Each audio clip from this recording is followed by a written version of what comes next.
Praise the lord. ಪ್ರೀತಿಯ ಸಹೋದರ ಹಾಗೂ ಸಹೋದರರೇ, ಈ ದಿನ ನೋಡೋದ್ರಲ್ಲಿ ಬಹಳ ಸಂತೋಷವಾಗಿದ್ದೇನೆ. ಯೇಸು ಕ್ರಿಸ್ತನ ಶ್ರೇಷ್ಠವಾದ ನಾಮದಲ್ಲಿ ನಿಮಗೆಲ್ಲರಿಗೂ ವಂದನೆ ಸಲ್ಲಿಸ್ತೇನೆ. ಶಾಲು, ನಿಮಗೆ ಸಮಾಧಾನ ಹೆಚ್ಚಾಗಲಿ.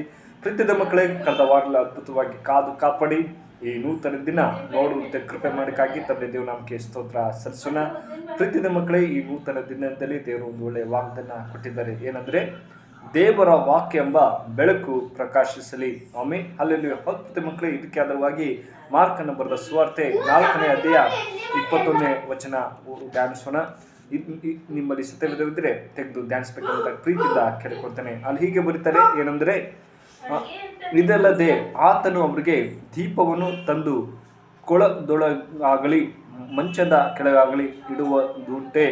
ಆಮೀನ್, ಅಲ್ಲೇನೇ. ಅದ್ಭುತ ಮಕ್ಕಳೇ, ಇಲ್ಲಿ ನಾವು ಯೋಚಿಸಬೇಕಾದ್ರೆ ಇಂದು ವಾಕ್ಯಗಳನ್ನು ನಾವೆಷ್ಟು ಅರ್ಥ ಮಾಡಿಕೊಂಡಿದ್ದೇವೆ ಎಂಬುದು ಬಹಳ ಮುಖ್ಯವಾಗಿದೆ. ಅದ್ಭುತ ಮಕ್ಕಳೇ, ನಮ್ಮ ಜೀವಿತದಲ್ಲಿ ನಾವು ಕ್ರೈಸ್ತರಾಗಿ ದೇವರ ವಾಕ್ಯ ನಾವು ಎಷ್ಟು ಅರ್ಥ ಮಾಡಿಕೊಳ್ಳುತ್ತಾ ಇದ್ದೇವೆ ಎಂಬುದು ಬಹಳ ಮುಖ್ಯವಾಗಿದೆ. ನಾವು ದೇವರಲ್ಲಿ ಯಾವ ರೀತಿಯಲ್ಲಿ ಸಮಯನ ಕಳೀತಾ ಇದ್ದೇವೆ ಎಂಬುದು ಬಹಳ ಮುಖ್ಯವಾಗಿದೆ. ಪ್ರೀತಿಯ ಮಕ್ಕಳೇ, ಇಲ್ಲಿ ಯೇಸು ಸ್ವಾಮಿ ಸಾಮ್ಯಗಳ ಮೂಲಕ ಇಲ್ಲಿ ಮಾರ್ಕದ ಸುವಾರ್ತೆಯಲ್ಲಿ ನೋಡ್ಬೋದು ಮೂಲಕ ಮಾತನಾಡುತ್ತಿದ್ದು. ಯಾಕೆಂದ್ರೆ ಇಂದಿನ ಕಾಲದಲ್ಲಿ ಇಂದು ನಮಗೆ ಹೇಗೆ ಅನ್ವಯವಾಗುತ್ತದೆ, ಸಾಮ್ಯಗಳು ಜನರನ್ನು ಚಿಂತನೆಗೆ ಪ್ರೇರೇಪಿಸುತ್ತದೆ ಎಂಬುದಾಗಿ 4ನೇ ಅಧ್ಯಾಯದಲ್ಲಿ ನಾವು ನೋಡೋದಾದ್ರೆ 3 ಸಾಮ್ಯಗಳನ್ನು ಓದುತ್ತೇವೆ.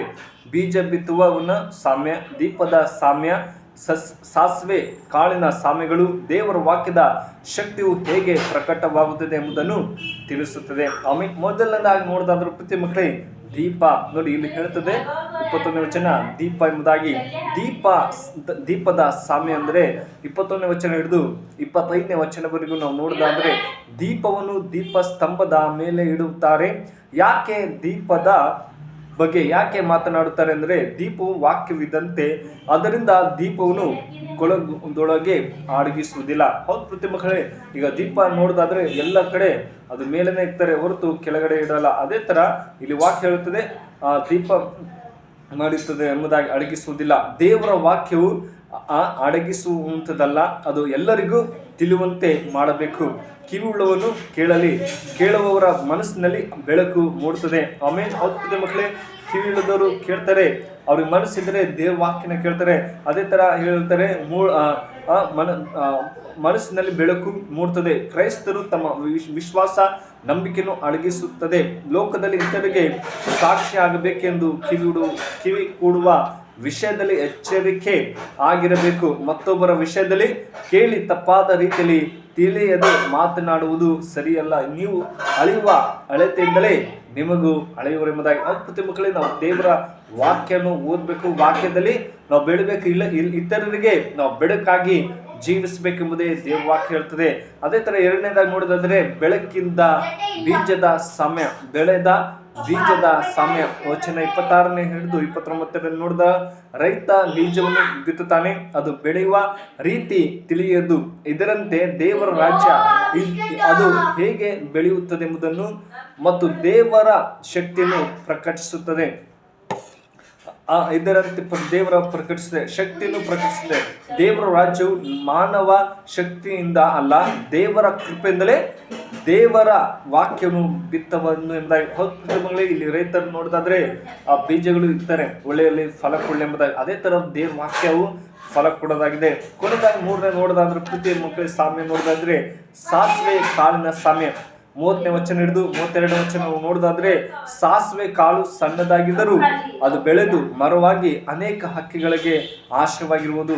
ದೇವರ ವಾಕ್ಯದ ಹಂಚುವಿಕೆ ಸುವಾರ್ತೆ ಚಿಕ್ಕದಾಗಿ ಆರಂಭಗೊಂಡಿದ್ದರೂ ಅದ್ಭುತವಾಗಿ ವಿಸ್ತರಿಸಿಕೊಂಡು ಹರಡಿಕೊಳ್ಳುತ್ತಾ ದೇವರ ರಾಜ್ಯದಲ್ಲಿ ಅನೇಕ ಜನರಿಗೆ ಆಶ್ರಯವಾಗಿ ಇರುತ್ತೆ ಎಂಬುದಾಗಿ. ಅದ್ಭುತ ಮಕ್ಕಳೇ, ದೇವರು ಸಾಮ್ಯ ಮೂಲಕ ನಮ್ಮನ್ನು ಎಚ್ಚರಿಸ್ತಿದ್ರೆ, ನೀವು ಒಳ್ಳೆ ಮಾರ್ಗದಲ್ಲಿ ನಡೀರಿ, ನೀವು ದೇವರ ವಾಕ್ಯದಲ್ಲಿ ಬೆಳಕಾಗಿ ನಡೀರಿ ಎಂಬುದೇ ದೇವರ ವಾಕ್ಯ ಹೆಚ್ಚಿಸ್ತದೆ. ಅದ್ಭುತ ಮಕ್ಕಳೇ, ಯೇಸು ಸುವಾರ್ತೆ ಸಾರುವಾಗ 12 ಮಂದಿ ಶಿಷ್ಯರಿಂದ ಪ್ರಾರಂಭಿಸಿದರು. ಆದರೆ ಆ 12 ಜನರ ಸುವಾರ್ತೆ ಸೇವೆಯ ಮೂಲಕ ಕೋಟ್ಯಾಂತರ ಜನರು ಕ್ರಿಸ್ತನಲ್ಲಿ ಬೆಳೆಯುತ್ತಾ ಬಂದಿದ್ದಾರೆ. ಚಿಕ್ಕ ಸಂಗತಿಗಳನ್ನು ತಿರಸ್ಕರಿಸಬಾರದು, ದೇವರು ಅದನ್ನು ದೊಡ್ಡದಾಗಿ ನೋಡುತ್ತಾರೆ. ವಾಕ್ಯ ಎಂಬ ದೀಪ ಬೀಜ ಸಾಸಿವೆ ಎಂಬ ದೇವರ ರಾಜ್ಯದ ಕುರಿತಾಗಿ ನಾವು ಇತರಿಗೆ ತಿಳಿಸಲು ಸಿದ್ಧರಾಗಿರೋಣ ಎಂಬುದಾಗಿ. ಹೋಗ್ತದೆ ಮಕ್ಕಳೇ, ನಾವು ಇತರಿಗೆ ಹೇಳುವಾಗ ದೇವ್ರ ಸಂತೋಷವಾದವು. ನನ್ನ ಮಗ ನನ್ನ ಮಗಳು ನನ್ನ ಬಗ್ಗೆ ಹೇಳ್ತಾರೆ, ಬೆಳಕಾಗಿ ನಡೀತಿದ್ದಾರೆ, ಎಷ್ಟು ಸಂತೋಷ ಎಂಬುದಾಗಿ. ಹೋಗ್ತದೆ ಮಕ್ಕಳು, ಈ ವಾಕ್ಯ ನಿಮ್ಮ ಜೀವಿತದಲ್ಲಿ ಆಶ್ವಾಸಿ ಕಾಪಾಡಿ. ಪ್ರೀತಿಯ ಮಕ್ಕಳಿಗೆ ವಿಡಿಯೋ ಇಷ್ಟ ಬಂದರೆ ದಯಮಾಡಿ ಲೈಕ್ ಕೊಡಿ ಮತ್ತು ಸಬ್ಸ್ಕ್ರೈಬ್ ಮಾಡಿ ಇತರಿಗೆ ಶೇರ್ ಮಾಡಬೇಕೆಂಬುದಾಗಿ ಪ್ರೀತಿಯಿಂದ ಕೇಳ್ಕೊಡ್ತೇನೆ. ಪ್ರಾರ್ಥನೆ ಮಾಡೋಣ. ಕಣ್ಮುಚ್ಚಿಕೊಂಡು ಪ್ರಾರ್ಥನಾ. ಪರಿಶುದ್ಧನೇ ಮಹೋನ್ನತನೇ ಒಳ್ಳೆಯ ಸಮಯಕ್ಕಾಗಿ ಸ್ತೋತ್ರ. ಹೌದೇ ಸಪ್ಪ, ನೀವು ಬೆಳಕಾಗಿ ನಿನ್ನ ವಾಕ್ಯ ಓದುವಾಗ ಬೆಳಕಾಗಿ ನಡೆಸು. ಪ್ರತಿಯೊಬ್ಬರು ದೀಪವಾಗಿ ನಿನ್ನ ವಾಕ್ಯ ಹೇಳುವಂತೆ ಪ್ರತಿಯೊಬ್ಬರನ್ನು ಆಶ್ವಸು. ಅವ್ರು ಮಾಡುತ್ತೆ ಎಲ್ಲ ಕೆಲಸ ಕಾರ್ಯದಲ್ಲಿ ಆಶ್ವಸು. ಅವ್ರ ಕುಟುಂಬನ ಆಶ್ವಸು. ಬೇಕಂತೆಲ್ಲ ಅದ್ಭುತವಾಗಿ ನಡೆಸಪ್ಪ ಅಂತ ಪ್ರಾರ್ಥಿಸಿದರೆ ಕರುಣಾಮನೆ ಪ್ರಾರ್ಥನೆ ಕೇಳಕ್ಕಾಗಿ ಸ್ತೋತ್ರ. ಪ್ರತಿಯೊಬ್ಬರನ್ನು ಆಶ್ವಸಪ್ಪ ಅಂತ ಪ್ರಾರ್ಥಿಸಿದರೆ ಕರುಣಾಮನೆ ನೀವೆಂದು ಕೈ ಬಿಡುವುದಿಲ್ಲ, ಕೈ ಹಿಡಿದು ನಡೆಸುವರಾಗಿದ್ದರೆ ಪ್ರತಿಯೊಬ್ಬರನ್ನು ಆಶ್ವಸು. ಈ ಪ್ರಾರ್ಥನೆ ಕೇಳಿದಂತೆ ಯೇಸು ಕ್ರಿಸ್ತನಲ್ಲಿ ಬೇಡ್ತೇನೆ, ಚುಳ್ಳ ತಂದೆ, amen. May God bless you.